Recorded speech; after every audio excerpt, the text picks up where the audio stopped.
Welcome to the Community Living Education Project's Sharing Possibilities for Community Connections learning event. My name is Melanie McGackin, and I will be your host for today's webinar.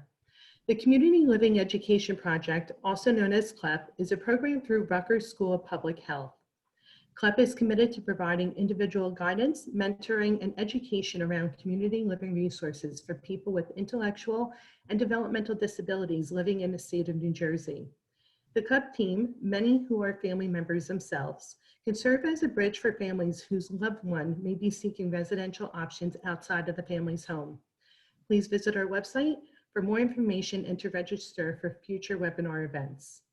To ensure the highest sound quality possible, all attendees will be muted during today's webinar.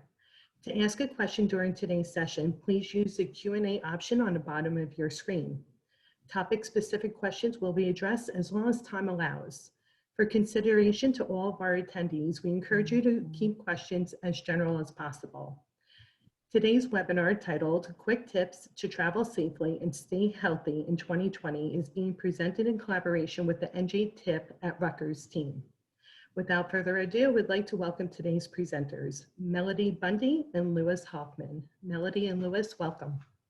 Hi everyone, it's Lewis Hoffman from NJTIP at Rutgers Travel Training. And I just want to do a quick thank you to CLEP, to Melanie and Colleen and Antoinette for setting this up for us. I'm Lewis Hoffman, and what I do is I'm a travel trainer and a program manager for NJTIP at Rutgers Travel Training. And what we do is we provide services in 12 counties, and we're always growing through grants and various funding sources. And I'm joined by my colleague, Melody Bundy. Melody, would you like to introduce yourself? Hi, thank you for having us, as Lewis was saying. Yes, me and Lewis been working together for, I guess, the last 10 years or so, teaching people and showing people about public transportation and transportation options. And we're excited to be able to present this information to you about some quick tips and travel safely and stay healthy in 2020. Because it's always an option to be able to still use different forms of public transportation.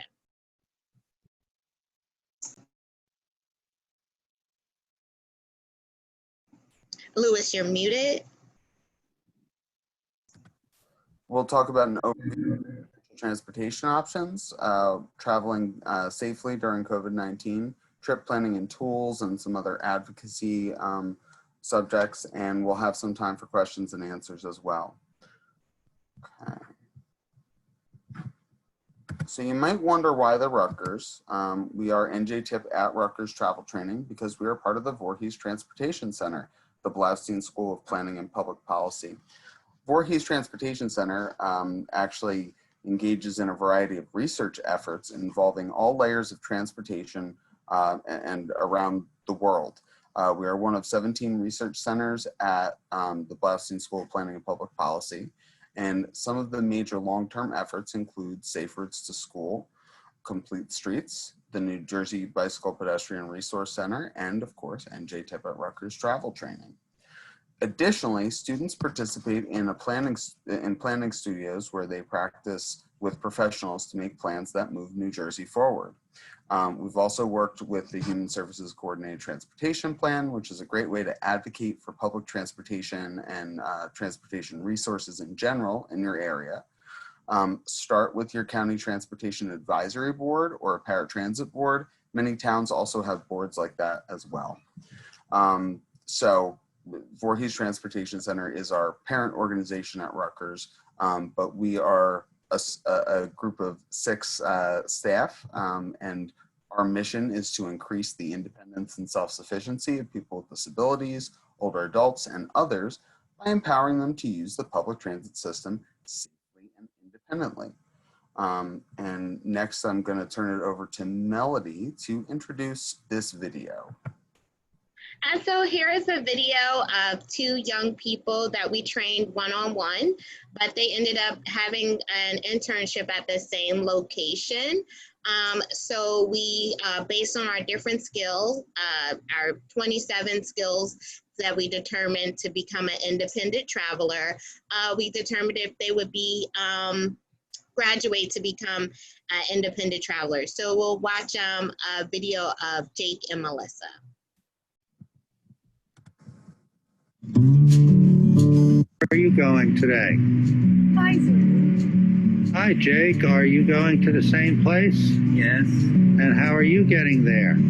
same as the M42. Okay. What bus are you on right now? 197. What bus are you going to take in New York? M42, same as her. Okay. And Melissa, how are you going to pay for that bus? I'm going to use my Metro card. Okay. And if the Metro card doesn't have enough money, where are you going to refill it? To the subway station. Are you guys excited about your internship? Yeah. Where's the bus stop?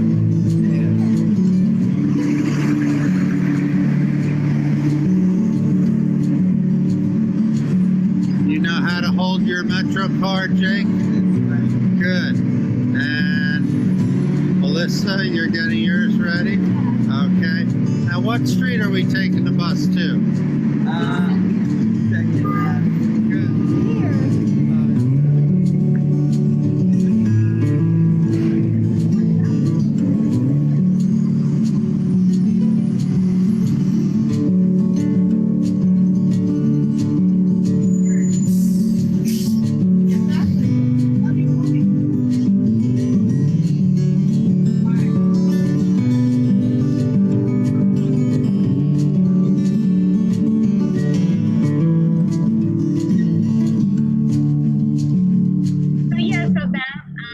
Was a video of Jake and Melissa. So we could go on and tell you about, you know, our different skills, but it's always good and warm to be able to put a face and some people behind it. So we hope from that.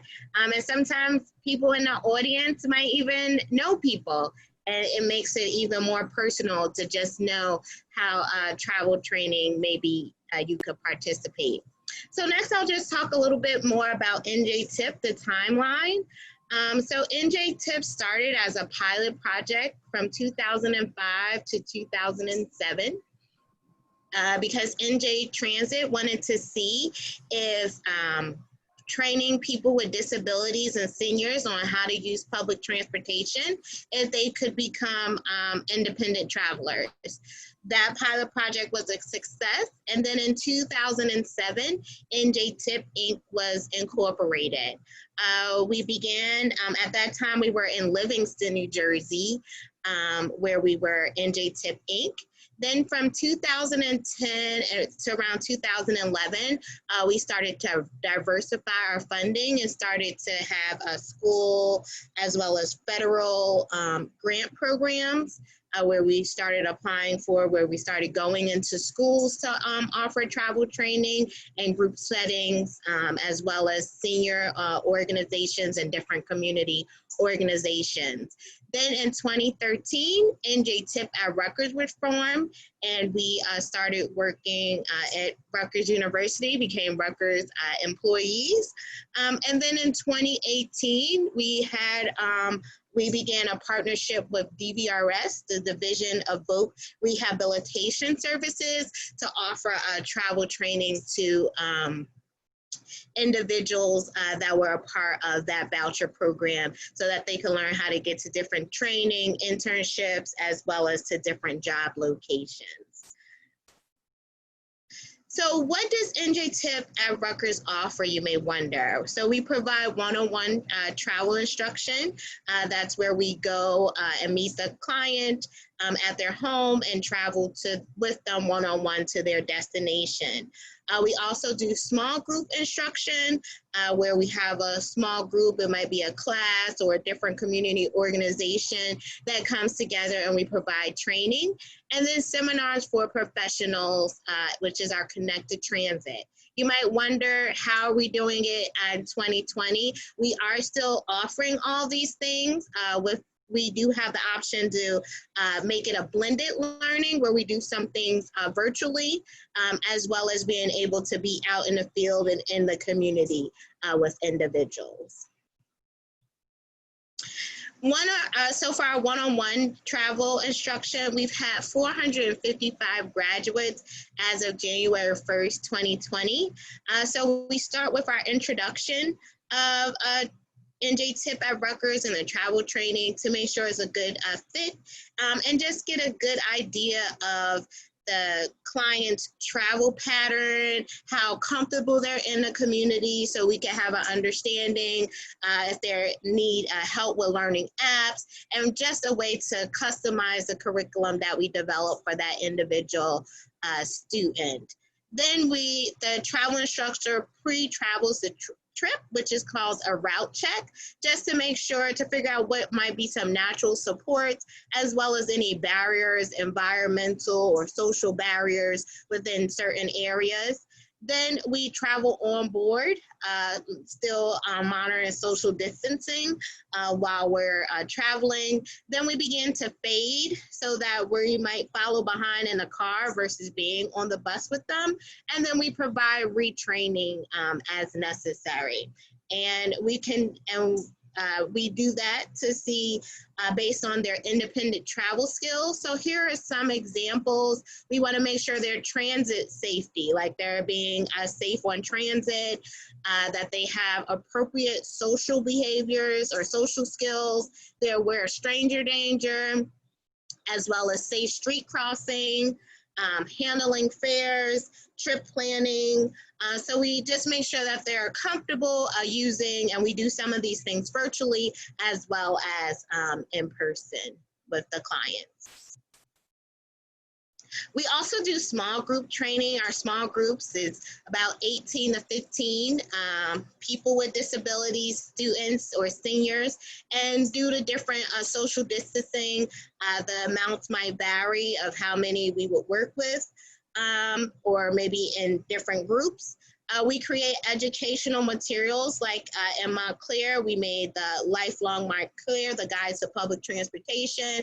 We've made one for Elizabeth and Plainfield. So we made different guides to public transportation with partnerships with those different cities to, or different foundations to be able to provide a guide to transportation in certain areas.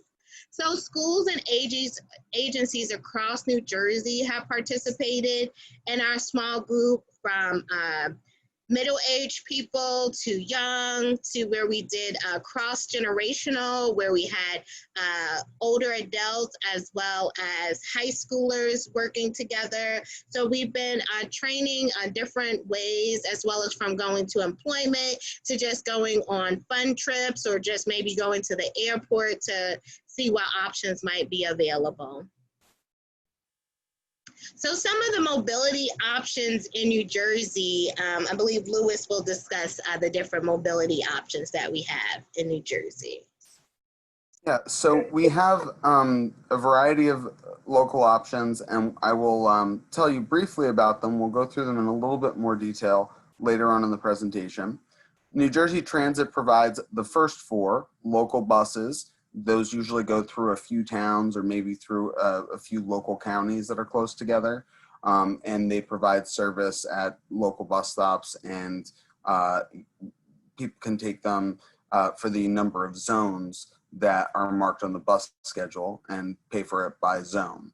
If you're going interstate, if you're going in and out of New York or Philadelphia, like our friends Jake and Melissa were doing, that's actually going to be on the bus in the lower left-hand corner. That's going to be an interstate bus that goes a longer distance. And on those buses, the seats face forward. Sometimes they give change on those buses. For the local buses, it's exact fare only though. And then we have rail. And a lot of people think to themselves, oh, well, I use the train to get to New York City, or I use the interstate bus to get to New York City. But you can use both of these systems locally, and they can help make some really essential connections for people so that they can get to, you know, major train stations or other transit hubs where they can connect to a lot of places. So it's an important piece of the picture to consider if you have a bus that goes in and out of New York, or a train that might actually connect you to local towns where there's different kinds of service. There's also light rail. Light rail is kind of like the modern version of a trolley or a streetcar. And you'll see the picture in the lower right-hand corner of the light rail vehicle in Newark, and the Newark light rail, pulling in front of the New Jersey Performing Arts Center, or NJTIP. And that's a great way to get around some of our cities. We've got the Newark light rail, the Hudson Bergen light rail, and also the River Line that connects Trenton to Camden. And that is the cheapest ride in all of New Jersey for the most distance. You can get for $1.60, or if you have reduced fare, it's only 75 cents to get all the way from Trenton to Camden. We also have subways not run by New Jersey Transit. We have subways in New Jersey run by the Port Authority. PATCO is run by the Port Authority between Pennsylvania and New Jersey. And the PATH train is run by the Port Authority of New York and New Jersey. So both of those trains go underground at certain times, and they connect you into urban areas with a variety of stops. So if you're not going into New York near Penn Station or Port Authority in that Midtown area, you might choose to take the PATH train because there's more options of places you can get off and connect to other subways or other types of transportation. So subway is another option that often people don't think of. Then we have shuttles. Shuttles would connect you usually from the end of a bus route or a major station or destination to a satellite location, somewhere else that people need to get to. Like on Route 46 in North Jersey, there's actually a shuttle that connects people from the end of the bus route near Willowbrook Mall to some other businesses that are further out on Route 46. On Route 22, there's a shuttle that's run by the county, and that shuttle actually works in a circle and runs all day and even on weekends, and connects people to the businesses on Route 22 in Union County or in Union Township that actually are right on the highway or in the middle of the highway to keep people from running across the highway. So shuttles are an important thing that's not always necessarily the most obvious thing to find, but you should always ask. You should ask around if you're looking at a new job or if you're moving into a new place. Ask if there are any shuttles that connect to a train station or connect to other transit. And then we have paratransit, which I'll certainly go into some detail about. There's two kinds of paratransit: ADA, which is access-linked paratransit, mandated by the Americans with Disabilities Act. And also there's county paratransit in New Jersey, which is really community transportation. And some towns even have vehicles that they can take people around on. So it's pretty important to ask your local government what options there are for people with disabilities in the town that you live in, because there might be a van that could help you get to, from your house to another transit location or into a service area of some kind. And then we have ferries too. That's not necessarily what I teach a lot of people to use, but they are boats that usually connect across the Hudson River in and out of New York City. And then the final option, and this is a really great backup option, are taxis, Uber, Lyft, and Easy Ride for Life.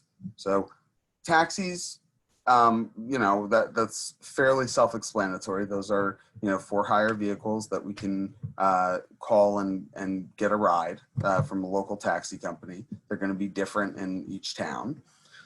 Uber and Lyft are going to be rides that you can get via an app. And then Easy Ride for Life is for people who can't use a smartphone or who don't have a smartphone and would like to use the Uber and Lyft vehicles. I say they're a great backup plan because all of the other things we talked about are public transportation, subsidized by the government to an extent, and are a lot cheaper than Uber and Lyft. Uber and Lyft can be about 10 times as much as a transit trip. The base fare on Uber and Lyft is about $7 or $8. And a transit trip, if you have reduced fare, is only 75 cents for the first zone. So it's really a good idea to plan to use public transportation and have those other resources as a backup plan. Now, as far as the current health emergency goes, the COVID-19 health emergency. You have to wear a face covering while on board New Jersey Transit, and also using pretty much every one of the other types of transportation. You're supposed to wear a mask or some kind of face covering. And if you have to take an essential trip, because you should be planning your trips not just for joyriding, not just because you want to go somewhere for for no reason. You should have a reason if you're going to be taking a bus somewhere or going out somewhere. So if you need to make one of those essential trips, you might want to look at the commute time and make sure you're not going when it's very crowded. You want to clean your hands as soon as possible and have hand sanitizer so you can clean your hands whenever you're touching something. You definitely want to wear a mask and consider the form of transportation that's going to give you the least exposure, especially during peak times. And we've provided a lot of remote and virtual training during the pandemic, and we are providing in-person training as well for essential trips. So if people are interested and really need to get somewhere, feel free to reach out to us. We'll have the referral sheet at the end of the training today. Okay, this is a great resource that the ARC of New Jersey Self-Advocacy Project provided that shows you about washing your hands frequently and correctly, how to execute that, what kind of hand sanitizer to get, which masks to get, avoid touching that T-zone on your face, and outsmart the touching your face habit. Wear something on your hands that would remind you. I actually use a face shield to keep from touching my eyes while I'm out traveling. And that's very helpful. That may be helpful for other people too, protects your eyes from anything that might be in the environment. But the masks are really the most important thing. So thank you to the ARC Self-Advocacy Project for this. It's a great resource. There's also other NJ Transit travel tips. Avoid touching surfaces, practice your hand hygiene, stay up to date, wear a mask, and practice social distancing. You can look for these on NJ Transit's Your Ride to Recovery. It's njtransit.com/recovery. I also like to use this memory device, the 3 W's of COVID-19, wear a mask, watch your distance, and wash your hands. And New Jersey Transit has another great resource. And one of the things that's on this, of course, proper PPE disposal is an important one that I like to highlight. And stay to the right side so that you're not running into people and getting really close to people's faces. So if you stay on the right and other people stay on the right, you won't run into each other. That's actually a tip that I've been giving for years to all of my clients. So the next thing I'd like to highlight is the NJ Transit Reduced Fare Program. Melody, could you tell us a little bit about that? Yeah, so the NJ Transit Reduced Fare Program, it is a way that you can save up to 50% off of the reduced fare. Is for people with disabilities as well as seniors age 62 and older.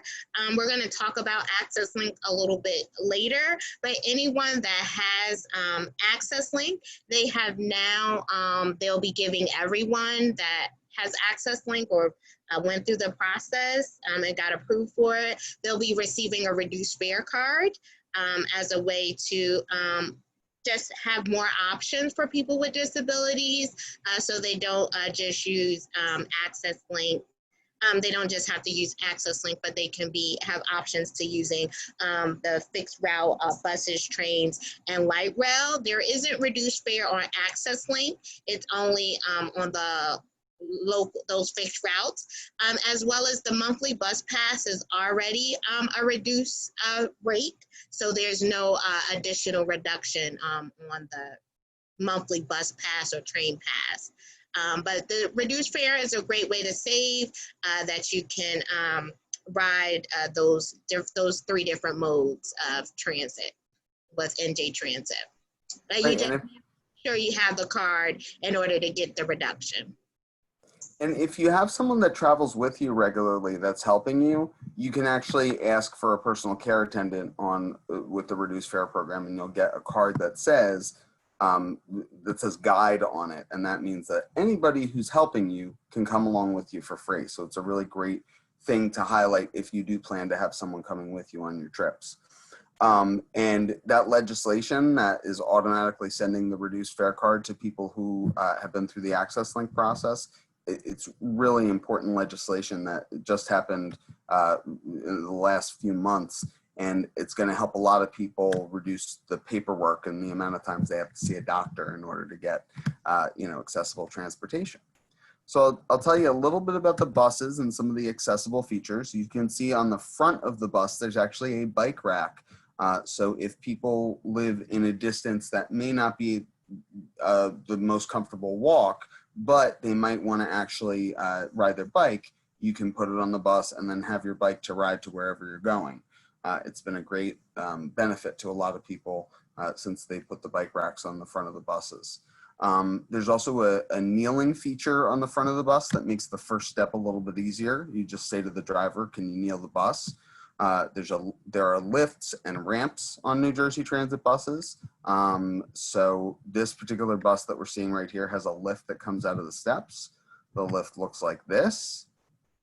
You sometimes will have to pay in a fare box. Sometimes you'll have to pay with cash using change or with tickets if you're going in and out of New York. There's also priority seating in the front of the bus. That's mostly going to be for people with wheelchairs that need to be secured. The front area of the bus is to be used on a limited basis because of the closeness to the bus driver. But if you need to use that space, they may be able to make it available for you. You just have to say, I really need to sit up front so I can see my landmark. I really need to sit up front so I can communicate. And as long as you're wearing a mask, and you ask for an accommodation, that should be something they can do for you. And then there are displays on the bus and outside the bus that tell you where the bus is going. As far as rail goes, not every station is in the New Jersey Transit system is accessible. About half of them are. So if you are not used to taking trains at a lot of different stations in New Jersey, at some stations you actually have to walk up steps to get on and off a train. But at accessible stations, you're probably going to be walking flat onto the train, like the gentleman in the picture is actually using a bridge plate, but that's called level boarding because there's no steps. But in train stations where it's not accessible, there might be steps to get on and off the train. And so you want to plan ahead for that because they're pretty big steps. This gentleman is using what's called a bridge plate, and that's available at the accessible rail stations so that people in mobility devices or wheelchairs can get on and off the train without their wheels getting stuck in the gap between the platform and the train. Okay, moving on from there. We talked about light rail too, and you want to make sure on both rail and light rail you can look for this blue symbol of accessibility to tell you which stations are accessible and which stations are not. You can also look for doors that have this on them because it'll tell you that that's where the accessible features are on that vehicle. So we have those three systems I talked about, the Hudson-Bergen Light Rail, the Newark Light Rail, and the River Line connecting Trenton and Camden. And if you guys are interested in using our services, you may want to take a look at the referral form that I'll show at the end of the presentation, or you could go to njtip.rutgers.edu and there's an online referral form there. Okay. Next, we're going to transition. I wanted to tell you about a resource. You may want to look and see if you're near a local bus route. And so you can always look for the New Jersey Transit buses that we showed in the pictures before. You can also look for these bus stops. So the bus stops will be labeled with the local buses and the interstate buses that you would have going close to you. You can actually text message the number on the local bus stop sign and find out when the next buses are coming and where they go. So that's a great way to kind of, ask your son or daughter to be aware of where they're going. You can ask them to look for the bus stop signs, and then you can you know, see what local options you might have. Okay. Now moving forward, if you are in the bus service area for New Jersey Transit, there's another resource that's out for you, another transportation system, and that's called Access Link. And Melody's going to talk about Access Link a little bit right now. So Access Link is the ADA complimentary paratransit service that's offered by NJ Transit. We have their 800 number that you can call them to learn more about, to sign up for or to scheduling Access Link. So Access Link, it mirrors the local bus. So it goes 3/4 of a mile of the local bus route for your pickup as well as your destination. Access Link during this time, you can email them as well as at ADA scheduling at njtransit.com if you would like to set up a subscription ride or to figure out the availability of a ride. Also for eligibility, they're allowing customers to apply online, where you could go to accesslink.njtransit.com and you could just send your name, address, phone number, and email address to ADA CERT at njtransit.com to request the application, and then you could do it virtually, the assessment, as well as they're encouraging customers to use the Easy Wallet, which is like similar to Easy Pass, where as you use the money, it'll let you know the fare before. As you use the fare, it will just lower. And then they have a telephone staff working remotely from 5 a.m. to 10 p.m. Daily, helping people set up their different rides. So Access Link is another option for people to use to get around. Also, as well as going on their website, you also can reserve your reservation on the app. So you can either use the app, the NJ Transit app, or going to their website, and you could book your ride right there, cancel, check the status. I learned, a customer learned recently, if it says, like in the picture, the S means it's scheduled and CA means it's canceled. So just make sure you're looking, and it'll update and let you know that your pickup is coming, you know, in 10 minutes or 5 minutes and everything like that, and let you know when you'll be getting to your destination. So that's another option that's available with Access Link. Another service is all 21 counties has their own county paratransit. Some counties, it's based on a donation system. They will pick you up. You just will call your county paratransit and let them know that you're interested in the service and you're a person with a disability or a senior.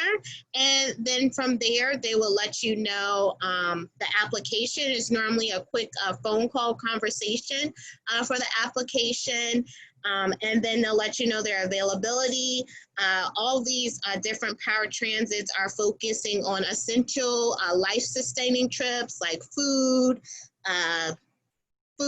work, employment, visiting family, and things like that. Those are the priority destinations that they have. But you can always call so that you can have options, because we do have a client that has used she used her Bergen County paratransit, Access Link, as well as she knows how to take the train and the bus, and in a week, she uses all different modes so that she could go to her various destinations as needed. Okay. So my question for all of you is, do you have a backup plan? So it's important to kind of plan your trip initially, and you can use a variety of trip planning tools to do that. You may look at what are the alternatives, and you can actually use a really great tool on New Jersey Transit's website to see how full your vehicle is. So you may want to have a backup plan if the vehicle looks like it's too full. Maybe the train is also an option for you. Some people have 2 or 3 ways to do their trip, so you might want to look at those different buses, especially like I like to start simple when we're first learning, but then sometimes we build on another backup option you know, as the person gets more comfortable with the initial trip. It's important to know the contact information for your provider in case something does go wrong, in order for you to check on, you know, what's going on your particular trip.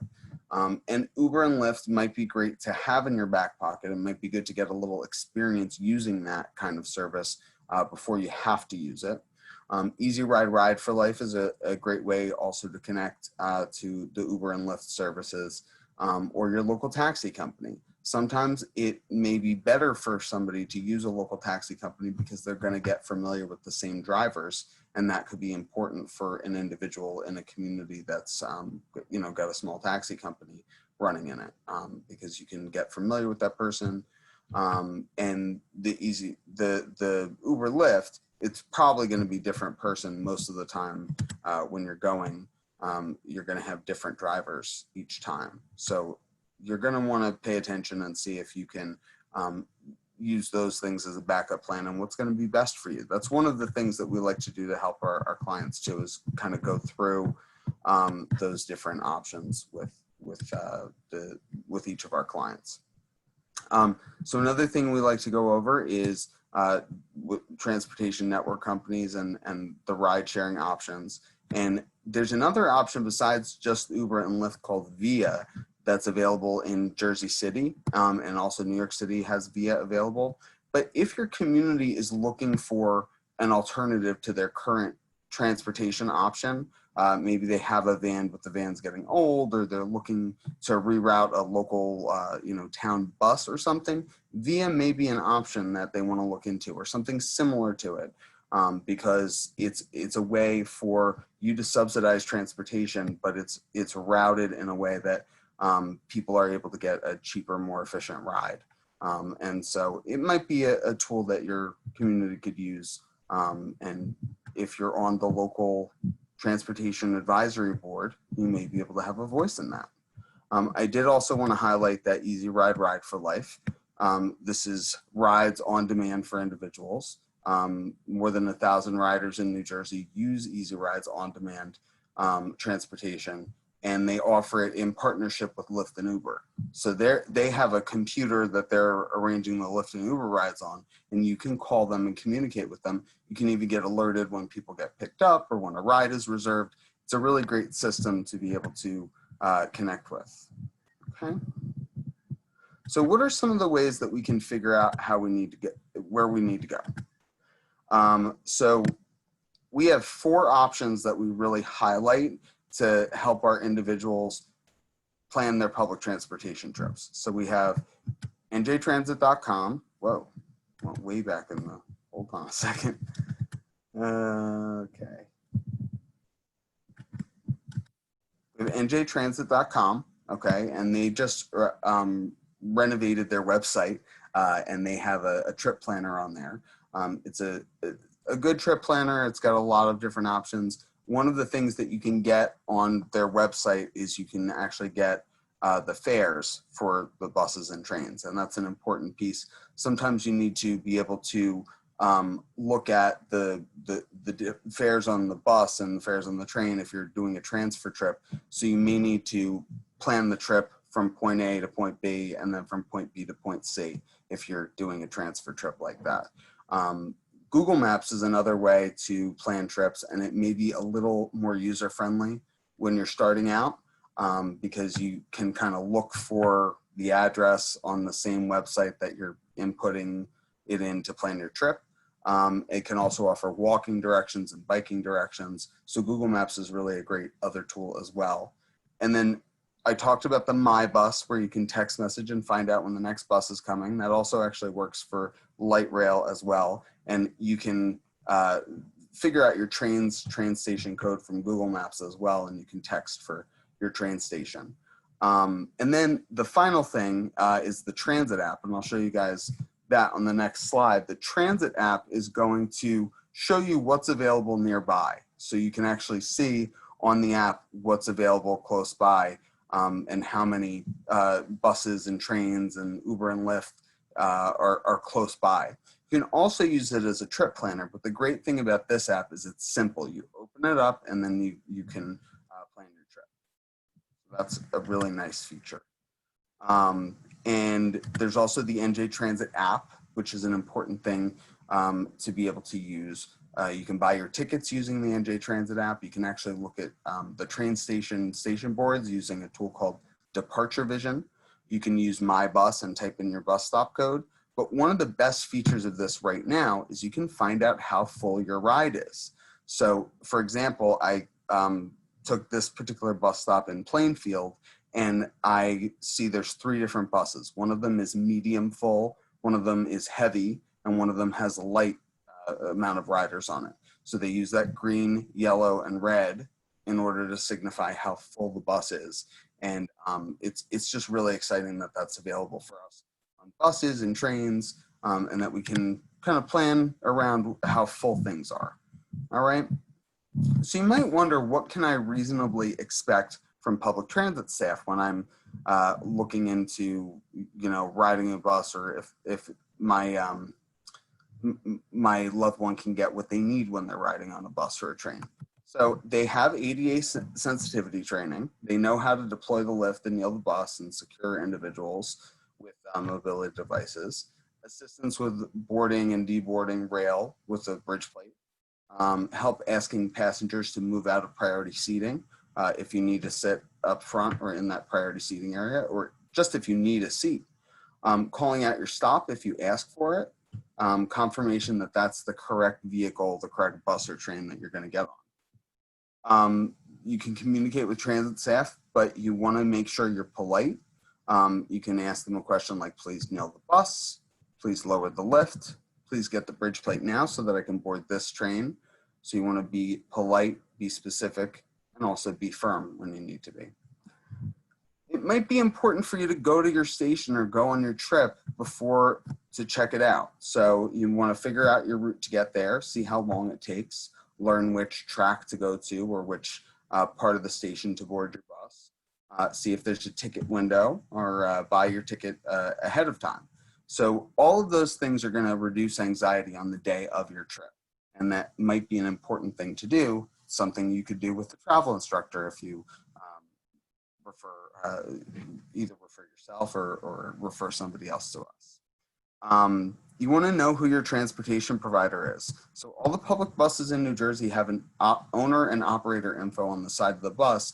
And that may be helpful if you live in an area where New Jersey Transit is not the operator of the service. For example, Access Link may be operated by Easton Coach or by First Transit. That's going to be the actual people who hire the drivers. And so it may be important to give feedback to New Jersey Transit, a complaint, accommodation, whatever you need, help getting information. But it also may be important to contact that other provider too, so that they get the information directly from you. So it's important to know who your provider is, and it may not be the big name on the bus. In Middlesex County, for example, there are a variety of other providers that provide the New Jersey Transit service. And in Bergen County or Passaic County, also in Monmouth County, you're going to have a variety of different providers that are contracting with New Jersey Transit to provide their local service. You also want to build your resource list, okay? Through travel instruction, we help people make sense of exactly what they need to do to make sense of the overlapping transportation options in New Jersey. So all of those different options that we went through before, we really try to highlight what's appropriate for the individual and really help them execute what they need to do, not teaching them everything. And this training is an overview for everyone to kind of get familiar with what's available, but really we try to boil it down to exactly what the individual needs to know, okay? In order to advocate for yourself, once you have that resource list, you really want to ask for what you need. You're never required to release information about your disability in public. Taking risks is certainly risky, but it's the only way to grow and do new things. You can paraphrase what you understand and ask if it's correct. Use firm, specific, and polite language. Okay. So we'll go over other things like steps for street crossing and really look at what you need to do to kind of figure out the task that you need to do and execute it without getting overwhelmed. We'll break it down as little or as much as we need to. We always go over our trip plans using the day that you're going, the way that you're going, what you have to say when you get on the vehicle, how much you have to pay, and what it's going to say on the display when you have to get off the vehicle. Those are important steps or decision points. You know, each time you have to do something, you need to have, well, what are my options and what am I supposed to do? So we try and break it down as simply as we can for each individual. We also want to make sure we don't forget our out-of-the-house toolkit, our phone charge with a backup, our photo ID, medications, a watch if you have a watch or some way to tell the time, checking the weather, money and fares, your keys, backup plan, and your plan and a backup plan. Hydration and food needs while you're out. You can't eat on buses and trains right now because you can't take off your mask. But we'll make sure that we have those available to us when we're out. And then emergency contact info.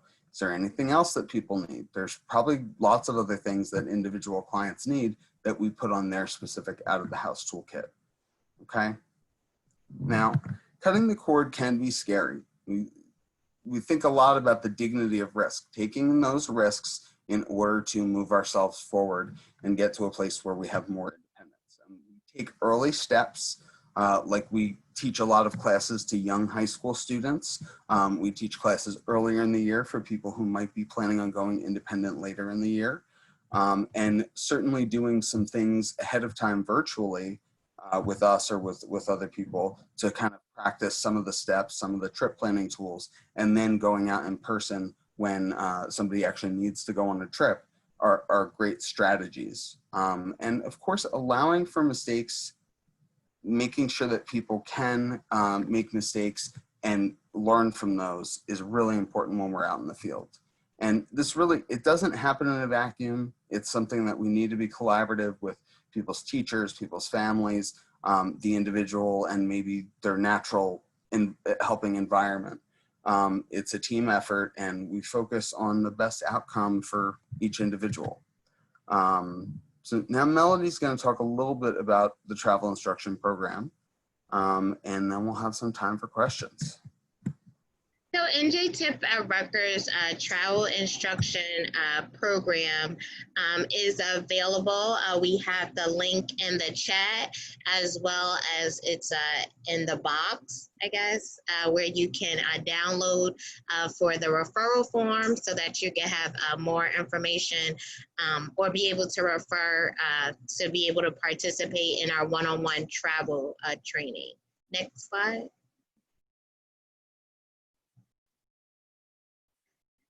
So here's just a few testimonials from some clients that have used it. So they just feel as though learning to use public transportation instead of just having to use Access Link has expanded their mobility. During this pandemic, we've been working with clients and showing them how to do things virtually. Even some clients that we've worked with in the past, we've been able to show them some of those new features on the transit app, like Lewis was mentioning, how full your vehicle is, showing apps that we trained them back in 2010 when there were no apps for NJ Transit, or show them how to use the apps. And now that everything is trying to be contactless, showing them how to use the app to purchase the tickets. So just providing more options when using in different ways that we can stay safe in the community, using different forms of public transportation. And just remembering that it's not just about the destination, but it's also about the journey when using public transportation. And then this is our NJTIP at Rutgers team, the 5 or 6 of us, as Lewis says, that we go throughout New Jersey, teaching people with disabilities and seniors either how we're doing here virtually in a group setting or one-on-one. We do that as well. We work with different schools and different school programs to also offer virtual. We've had some fun virtual field trips during this pandemic to New York City, Washington, D.C., to Trenton, to the beach we even had over the summer. So we've learned different ways to travel virtually with different groups of people or individuals, just to have different options. And our senior travel instructor even helps someone figure out how to get to Hawaii as an option. So yeah, we're just diversifying and figuring out different ways to train and different options that you can use on transit. So at this time, we'll open it up to any questions that you all might have. Louis, Melody, thank you so much. We do have a few questions coming in. Can you specifically talk a little bit about the safety and procedures being taken now due to COVID on public transportation? Is there extra sanitizing? Are they socially distancing seats? Are they blocking off seats so people are socially distancing, and et cetera? So yes, that's a great question. So NJ Transit is doing additional sanitizing on their vehicles at the beginning of the day and in between the runs of the vehicle. They're doing additional sanitizing. They do have the front part of the bus taped off so that it could be a social distance from the bus operator. Also, they are recommending that people use the NJ Transit app so that they can remain contactless. They are accepting cash fares, but they do suggest that people use the app so they could just show it to the bus operator or transit operator. And then on the bus, the actual seats, they don't have social distancing, but they are requiring that everyone wear a mask while using transit. And the mask is, I guess, what did you say, Louis? It's a mandate and not a requirement for the mask on NJ Transit. Yeah, so masks are required on New Jersey Transit vehicles and actually at the bus stops and train stations. So in any New Jersey Transit facility, you need to have a mask. Great. And I know that you both addressed bringing hand sanitizer, making sure that people have masks with them, those safety procedures that we've all learned about. Is there any specific wording that you would suggest for a teacher or a family member to teach someone who's going to be using public transportation on how to better distance themselves from other people on that form of transportation? We've actually used some social stories to go through and talk to people about, keeping your distance. It's actually something we adapted from something we already used because it's important to help people understand what an appropriate distance is and, where to sit. Should you sit right next to someone or should you sit a few seats away if there are available seats? So in general, we like to encourage that. And certainly now we're encouraging people to find a seat that's not, close to anyone else if they can, and to maybe take the next bus if they're not able to distance on that particular vehicle. So it really is a case-by-case basis as far as our clients go for exactly what the procedures are going to be, because it's kind of been different as the school year has started, and we've seen, buses and trains get a little bit fuller at certain times of the day. It's just been an evolving process.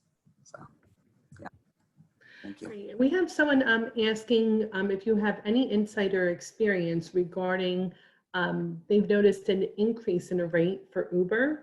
Is there any input that you could provide to that?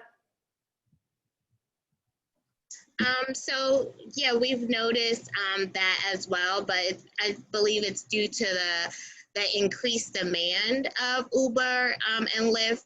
We've noticed some workarounds we've seen is if you're taking it, you might not be at the train station, but if you're close to a train station and a train is coming in at that time, it can be a reason for a surge on pricing. So just figuring out different workaround and other things that's going on around to help reduce the cost of the Uber and Lyft ride we've seen as well. There's actually a feature on the apps now that you're able to sometimes take a ride later for a reduced cost if the cost is increased at the time. And so that's a feature on the apps that would help mitigate that potentially. But also if there's less drivers in your area and there's more demand, you're always going to have that issue. And there are less people driving Uber and Lyft in general now. And so at those times of peak demand, it does go up. So I know that you are suggesting that individuals use their app to pay for some forms of public transportation if that's an option. If it's not an option, do people now have to use exact change when accessing public transportation, such as Access Link or New Jersey Transit? Yeah, as of August 3rd, I think it was the first Monday in August, they reinstituted regular fare payment and boarding through the front doors. Initially during the pandemic, they were boarding through back doors, and they were having people mostly pay through the app so they didn't have to expose the driver to them or them to the driver. But now they are taking fare regularly, but I always suggest for my clients to get tickets or to pay through the app if there's any possible way. Or just have the exact change counted out so you can just drop it in really quickly. Great. And are the services and supports through NJTIP covered through school districts, DVRS, or DDD funding? So it's available through DVRS funding. You can get a DVRS voucher in many counties in New Jersey, not every county. We can actually show the map of that. And we can provide service through New Jersey Transit. When people apply for Access Link in certain counties, they get offered travel training through our program. And we have a certain amount of hand-holding or trip planning we could do for people. If they just need help getting into a certain direction, we can do that in many counties as well. And as well as we do have DDD funding where we're approved goods and service vendor for DDD budgets. Wonderful. And do you start with individual assessment or do you follow a standard NJTIP curriculum? We start with an assessment just to figure out what's the needs of the client and where their destination is and stuff like that and how many hours would be needed. Yeah, we really try to figure out what the individual needs before we start working with them so that we don't overwhelm or confuse people. Wonderful. That's great to hear that you're meeting people where they're at. So by all means, we thank you everyone for joining us today. Louis, Melody, thank you again. As always, the Community Living Education Project, again, really focuses on providing information sessions such as this to bring education to the community around a variety of different topics. So we encourage you to take that 1-minute survey that's going to pop up on your screen as the session is ending. Also, you're going to receive tomorrow another email. Within that email will be another survey specific to NJTIP. So we encourage you to take a few seconds to fill that out also. Melody, Louis, thank you again. Thank you so much for having us. Thank you. And thank you everyone for helping us by completing that survey when you get it tomorrow as well. Yes, thank you so much. Have a great day. Everyone. Thank you. Bye-bye.